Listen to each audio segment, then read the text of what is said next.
Good afternoon. Today we're going to be addressing one of the industrial leaders of the Gilded Age or postbellum period, Richard Sears. Richard Sears was a pivotal industrialist, well, I wouldn't say industrialist, entrepreneur during the time period. I went ahead and studied some of the articles that had been printed throughout various times on his life, and one of the ones that I found the most interesting was how he was really truly a self-made man. He was a worker for a train station, and he began to realize the idea of establishing a network of businesses or providing a service whereby people were able to purchase goods themselves. Especially because you start looking at the location of a lot of the people that had been settling. So they're settling out west. So one of the videos this week deals that I looked at also dealt with the establishment of these rural farmers and farmers living in the Great Plains, the establishment, these settlers living in sod houses, sod farmers, and the all of that, of course, is really going to be impacted by the railroad, which is going to bring all these items to these locations.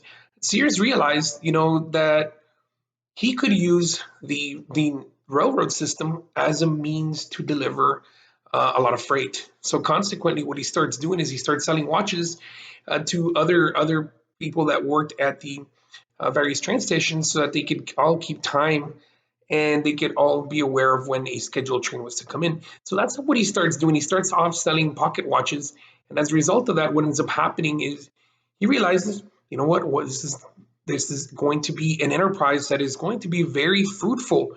So he starts expanding his business. Now, one of the things about really what makes Sears such an interesting person was he's one of those visionaries of this time period that utilizes a different industry to impact the industry that he establishes of retail, the catalog business. Of course, obviously, after a while, Sears becomes a major, if not the leading retailer via catalog in the United States. So they become very, very big and very crucial. So Sears uses this means of the expansion of the railroad to locations where people are now starting to settle that they have no access to. So as a result, what you start seeing is these articles that I went ahead and really researched deal with who Richard Sears was, and Daniel Rand, Ronald Greenwood wrote an article about his life and how one of his major components was one of the staples that you hear is that they stated there was a phrase, "Send us no money." Okay.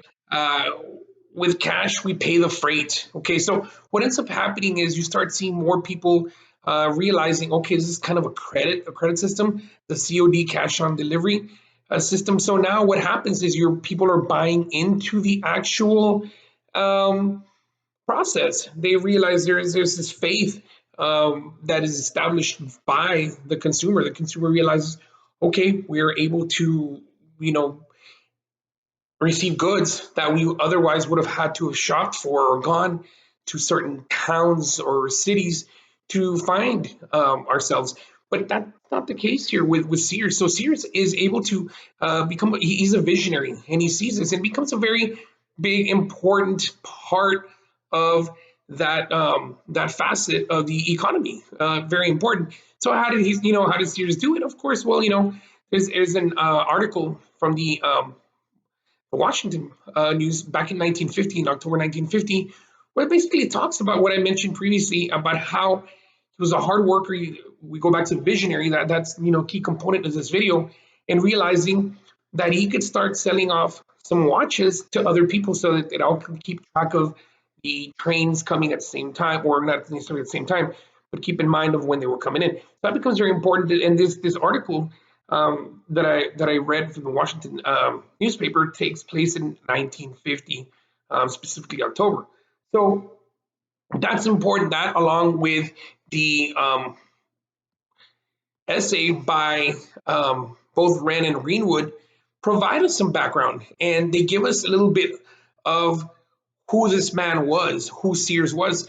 But more importantly, we also see a very big part of that establishment uh, really kind of imploding, and that happens because the digital age will really eliminate a lot of the Sears system, the catalog system. That I believe the last year it was printed was 1993, the last Sears catalog. So by that time, you're starting to see the boom from the Gilded Age to the actual decline with the inception of the digital age, or the establishment of the digital age.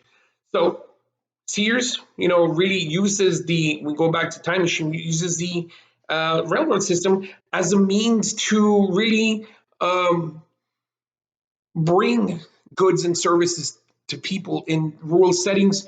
These settlers that had, started these particular um, settlements out in rural America, and he does so. But by the time the digital era, takes over, the company itself, Sears, is really now by this point in time becoming kind of an obsolete system. But it was Sears's vision in this time period that helped the expansion of the retail business succeed and helped the United States economy continue to boom.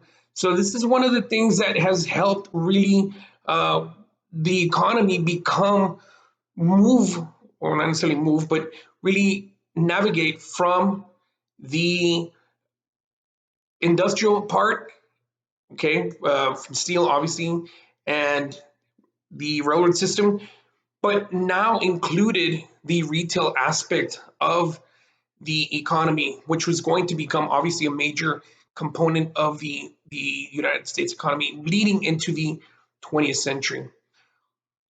Thank you very much and have a wonderful day.